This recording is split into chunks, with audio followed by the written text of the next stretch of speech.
RL Location Automobile. Pour toutes vos locations de voitures et utilitaires en Guadeloupe, faites appel à RL Location Automobile. Avec RL Location Automobile, réservez en toute tranquillité 7 jours sur 7, 24 heures sur 24. RL Location vous propose une large gamme de voitures et d'utilitaires au meilleur prix sur le site internet www.rl-location.com. RL Location, c'est aussi l'assistance et la livraison. Pour tout renseignement, contactez-nous au 0590 10 66 87. RL Location Automobile, la location en toute simplicité. Guadeloupe, actualité. Avec moi, Valérie Pécresse, la présidente de la région Île-de-France, qui visite le salon de l'agriculture 61e édition. Elle se trouve en ce moment sur le stand de la Guadeloupe. Alors, qu'avez-vous à dire à nos agriculteurs douaniers de la Guadeloupe, de la Martinique, de la Guyane? Vous connaissez un peu l'agriculture ultramarine, Valérie Pécresse? En difficulté. C'est une plaisanterie. Vous savez que l'Île-de-France est le 6e DOM. Vous savez que nous accueillons des centaines de milliers d'ultramarins qui exercent en Île-de-France des fonctions très éminentes et notamment énormément de fonctions clés dans nos services publics. Donc nous aimons les Outre-mer et nous avons des partenariats très très puissants avec les autres îles de France et avec Mayotte notamment. À la suite du cyclone, nous avons envoyé beaucoup d'aides financières, mais aussi là maintenant de l'aide technique. Et nous avons parlé tout à l'heure d'un partenariat entre la Chambre d'agriculture d'Île-de-France et la Chambre d'agriculture de Mayotte pour réinvestir dans l'agriculture mahoraise. Ici à la Guadeloupe, c'est un petit peu différent. Avec Harry Chalus, on se serre les coudes quand il y a des difficultés. Vous savez que la région Île-de-France avait envoyé des masques, avait envoyé des respirateurs à la Guadeloupe et en Martinique au moment du Covid. Et là, nous avons parlé de comment est-ce qu'on pouvait faire en sorte que les produits guadeloupéens, les produits martiniquais, les produits guyanais soient considérés, réunionnais aussi, soient considérés comme des produits locaux quand ils arrivent dans les cantines des élèves. Il y a des questions, il y a quelques années justement, que les élèves puissent goûter à tous ces produits venant des Antilles. Qu'en est-il aujourd'hui? Nous donnons un bonus à toutes nos écoles quand elles se fournissent en produits locaux. Et nous les incitons pour la banane, pour l'ananas, pour tous les produits qui sont les produits de nos Outre-mer, à les acheter en leur donnant un bonus financier qui leur permet d'acheter un peu plus cher des produits. Parce que quand je suis arrivée, il y avait dans mes cantines une banane bio dominicaine remplie de pesticides que nous avons fait interdire. Merci à vous. Nous nous trouvons bien sûr toujours sur le salon de l'agriculture pour cette 61e édition. Avec moi Jean-Marie Hubert, le premier vice-président de la région Guadeloupe, qui ne rate jamais évidemment de se rendre sur ce salon et plus particulièrement sur le stand de la Guadeloupe. Alors deux mots déjà sur cette venue à Paris et comment vous trouvez cette vitrine de la Guadeloupe? Très bien, très bien. La région Guadeloupe est fidèle à son rendez-vous. Cette année-ci, ça augmente de jour en jour. Cette année-ci, c'est 300 000. Ouais, c'est 300 000. Nous sommes aussi membres de l'ODEADOC, où nous venons, le conseil d'administration a eu lieu vendredi dernier.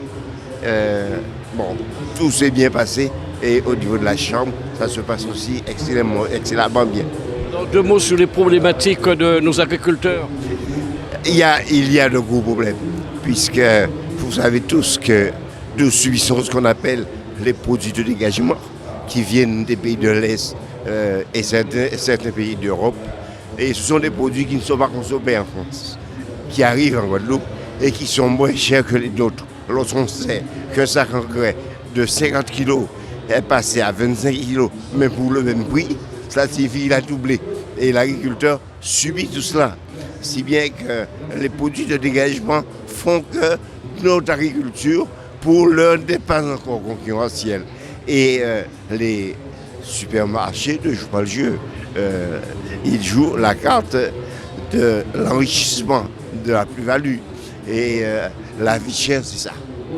Alors, bien évidemment, on parle beaucoup de souveraineté alimentaire aujourd'hui. La Guadeloupe pourrait atteindre ce niveau un jour? La Guadeloupe pourrait l'atteindre. Mais pour ce faire, il faudrait, régler le problème du contrôle douanier, puisque ce qui entre, c'est la Guadeloupe qui devrait contrôler. Pour l'heure, c'est pas ça. Nous sommes européens, ce qui signifie que les produits de dégagement peuvent entrer. Et lorsqu'on sait que dans notre environnement, lorsqu'on prenait Haïti, Saint-Domingue, où le coût de la vie est à 4 €, le SMIC 4 €. Pour nous, il est à 13 €. Ça signifie que ce sont des produits qui arrivent moins chers que les nôtres. Et les pays de la Caraïbe ont signé ce qu'on appelle le negative list. Ça veut dire que tout ce qu'ils produisent ne peuvent pas entrer chez eux. Mais ce que nous produisons, nous ne pouvons pas vendre pour eux. Et d'autre part, ils sont plus chers. Alors ça signifie que... Quel est l'apport de la région Guadeloupe sur ce secteur? Alors, la région porte beaucoup. La région a deux niveaux. D'une part, au niveau du FEADER, le Fonds européen pour le développement de l'économie rurale, et d'autre part, en fonds internes. La région, c'est à 8 millions chaque année sur ces fonds internes pour accompagner l'ensemble de la production agricole. Qui la canne, qui la banane, qui les cultures diversifiées, qui l'élevage. Ça signifie que nous intervenons avec l'ensemble des filières. D'une part, l'Iguavi pour l'élevage, d'autre part, Iguacan pour la canne, le LPG pour la banane, Iguaflore pour les cultures diversifiées et la Chambre d'agriculture, évidemment, pour tous ceux qui ne sont pas organisés. Nous sommes toujours avec tous ces exposants de la Guadeloupe, avec moi Jean-Hubert Laurent de Apagua, venu présenter des produits, bois, d'Inde, bois, il y a même, alors dites-nous tout, parce que je crois que vous étiez l'an dernier ici. Alors d'abord l'an dernier, après votre passage, qu'est-ce qui s'est passé? Il y a eu un impact sur ces produits? Oui, donc bonjour. Donc, oui, donc l'an dernier, c'était déjà une très bonne expérience pour moi. Donc, puisque aux Antilles, je fais surtout les marchés, je vends mon produit, donc qui est quand même assez apprécié par la population. Et ça m'a permis de voir que même en métropole, que le bois d'Inde est également apprécié sous ses différentes formes. Et donc tout ça m'a encouragé. Et donc je suis venu par le biais de la Chambre d'agriculture, mais étant dans l'association de l'Apagua, donc je suis venu avec eux. Ils m'ont permis de partager un forme de coopérative. Exactement, ouais, si on peut dire. Donc nous sommes à plusieurs agriculteurs, on est tous dans l'agroforesterie, donc on fait tous de la vanille, moi également. Mais moi, mon but là, c'est de valoriser le bois d'Inde de chez nous. Voilà. Et on peut l'utiliser sur des formes différentes. Voilà, exactement. Donc moi j'ai commencé du coup avec de l'huile. Et c'est après j'ai su qu'il y avait 3 variétés. Voilà ce qui étonne beaucoup de personnes, même les Guadeloupéens, ce qui étonne beaucoup de personnes. Tout le monde connaît le bois d'Inde la plupart du temps. Mais à savoir qu'il y a 3 variétés. Donc il y en a beaucoup qui sont étonnés. Et surtout de voir ce que je fais avec. C'est un arbuste qui est fragile ou pas? En fait, c'est un arbuste, oui, il a ses faiblesses également. C'est un arbre qui a été beaucoup utilisé avant, puisqu'on en a coupé beaucoup, on s'en servait comme barrière, parce que c'est un arbre assez dur, vous voyez. Et donc, c'est vrai qu'avant, il y en avait plus en Guadeloupe. Donc maintenant, moi, mon but, c'est de valoriser le bois d'Inde, donc j'essaie d'en replanter. J'allais dire, vous replantez, il faut planter pour en avoir. Voilà, j'ai ma propriété, j'ai mon terrain, je replante le bois d'Inde pour ensuite le valoriser, quoi. Ça pousse, ça évolue très vite? Non, ça prend quand même un peu de temps. Ça prend quand même un peu de temps, mais il faut le faire. Je ne le fais pas que pour moi, donc il faut le faire. Donc, et du coup, voilà. Donc moi, je fais de l'huile de bois d'Inde, donc du coup, les 3 variétés. Je fais du sirop, je fais du jus. Donc aux Antilles, il y a beaucoup de personnes qui ont déjà goûté mon sorbet de bois d'Inde, qui est également très apprécié. Donc j'essaie de continuer dans cette direction et d'évoluer encore, d'innover, de faire de nouveaux produits à base de bois d'Inde. Après, voir comment diversifier le produit, les marier avec d'autres produits, mais toujours avec le bois d'Inde, toujours au-dessus. Alors, évidemment, une production qui est vendue, je suppose, essentiellement en Guadeloupe et peut-être aux Antilles, mais pas dans l'Hexagone. Voilà, mais je vois qu'il y a quand même il commence à y avoir une demande, ce qui m'encourage. Donc voilà quoi, voilà, c'est encourageant. Je vois le public hier, en tout cas, les personnes qui vous posaient beaucoup de questions, très attentionnées sur ces produits. Voilà, et je suis agréablement surpris qu'ils sont, quand je leur explique, ils sont réactifs, ils apprécient le produit et voilà quoi. Merci en tout cas Jean-Hubert Laurent de nous avoir parlé de votre présence ici au Salon de l'Agriculture. Hubert de Sainte-Rose. De Sainte-Rose, c'est la précision. Voilà, on est une commune qui avance et voilà, c'est pas mal. De nombreuses personnalités qui sillonnent évidemment les coulisses du Salon de l'Agriculture, la 61e édition Nous nous trouvons toujours sur le stand de la Guadeloupe avec à ma compagnie maintenant Blaise Normal, le maire de Petit Canal, la belle commune de la Guadeloupe, mais qui ne rate jamais le salon de l'agriculture, Blaise Normal. Oui, je ne peux pas rater le salon parce que je suis en charge du développement rural et du foncier au sein du conseil départemental. Donc tout ce qui concerne l'agriculture, c'est un petit peu la commission que je préside qui gère tout cela. Et donc c'est tout à fait normal que je sois présent à côté du monde agricole, à côté de la chambre d'agriculture, à côté des différents partenaires, les porteurs de projets, ceux qui sont en train de développer leur activité, pour les encourager à aller encore plus loin. Évidemment, il y a beaucoup d'exposants cette année qui sont venus évidemment promouvoir leurs produits. C'est une vraie vitrine de la Guadeloupe qui se trouve ici à la porte de Versailles.